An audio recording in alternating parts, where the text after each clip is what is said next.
નમસ્કાર ખેડૂત મિત્રો, વિશ્વાસ એગ્રો એજન્સી રાણપુર ખેતી માહિતીની યુટ્યુબ ચેનલમાં હું ધુડાભાઈ સર્વ ખેડૂત મિત્રોનું હાર્દિક સ્વાગત કરું છું. તો ખેડૂત મિત્રો, આ વર્ષે કદાચ કપાસનું વાવેતર થોડું ઓછું થયું છે, છતાં પણ આ વર્ષે કપાસના ભાવ પણ સારામાં સારા રહેવાના છે. આ ઉપરાંત 15 વર્ષથી નથી પડ્યો એવો વરસાદ આ વર્ષે પડ્યો છે, એટલે કે શરૂઆતના તબક્કામાં જ ખેડૂત મિત્રોને વરસાદે ખુશ કરી દીધા છે. નદી, નાળા, તળાવ, ડેમ બધું છલકાઈ ગયું છે અને પાછળ જોઈ શકાય છે કે મેદાન છે જે ખાલી પાણીથી જો 2 દિવસ પહેલાના જ વરસાદમાં આખું મેદાન ભરી ગયેલું છે. ટૂંકમાં આ વર્ષે વરસાદ સારો થયો છે અને ખેડૂતો માટે લગભગ કપાસ અત્યારે ઉગી ગયા છે. તો કપાસમાં મૂંઝવતો પ્રશ્ન હોય તો વધારે વરસાદ પડ્યો ત્યારે મૂંઝવતો પ્રશ્ન હોય તો નિંદામણ છે. એમાંય ગોળ પાનનું નિંદામણ એટલું બધું થાય છે, એને કંટ્રોલ કરવો ખૂબ જ અઘરો હોય છે. એટલે ખેડૂત મિત્રો, આજના વિડીયોમાં આપણે ગોળ પાનને કંટ્રોલ કરે એવી ટેકનોલોજી વિશે વાત કરવાની છે. ટૂંકમાં કપાનું પણ ગોળ પાંદ હોય છે, તો ઘણા બધા ખેડૂત મિત્રો કહે છે કે ભાઈ કપાનું ગોળ પાંદ હોય તો કદાચ એવી દવા આવે કે કપાને કઈ ના થાય અને ખડ બળી જાય.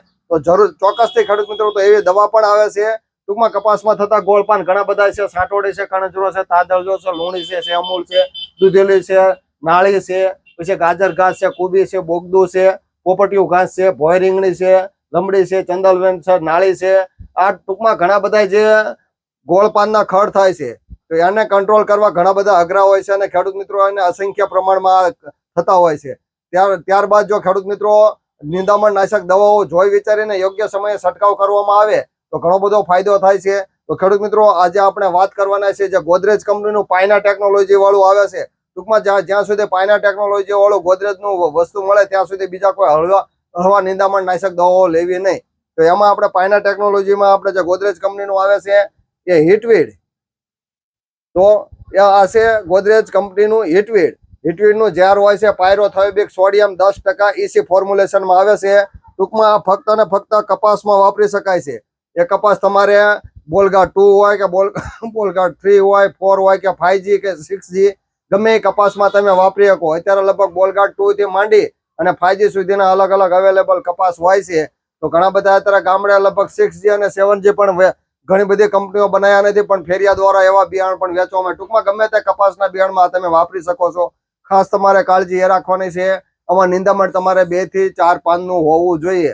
અતિશય મોટું ટૂંકમાં આવડું નિંદામણ બાળશે પછી ગોઠણમાનું નિંદામણ થાય, ગોળ પાન તો બળે નહીં. એટલે નિંદામણ ફક્ત ને ફક્ત 2 થી 4 પાનનું હોવું જોઈએ.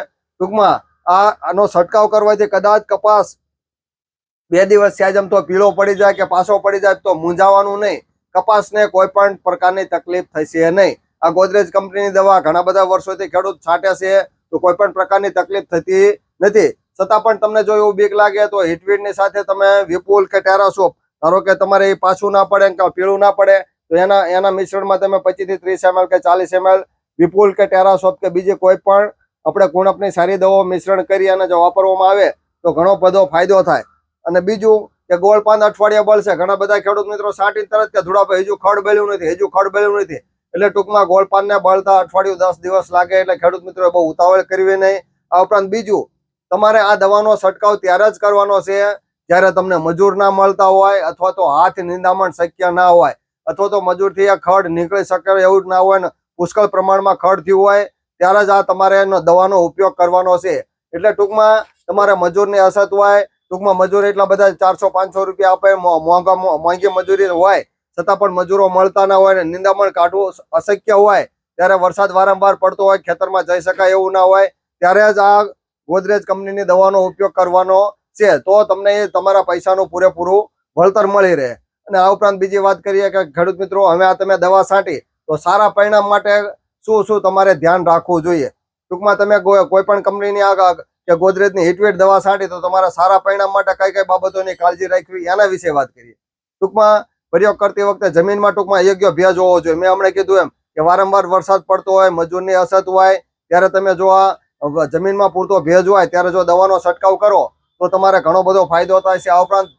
આ ઉપરાંત દવાનું ભલામણ કરેલી માત્રામાં યોગ્ય છંટકાવ કરવો જોઈએ. ભલામણ કરેલી માત્રામાં એટલે કે 20 થી 25 ml નું તમે જે તે ડીલર પાસેથી માલ લો એમને તમારે દવાનું માપ પૂછીને જ ત્યારબાદ જ છંટકાવ કરવો. ટૂંકમાં 20 ml તો 20 ml, 40 ml તો 40 ml એ રીતે.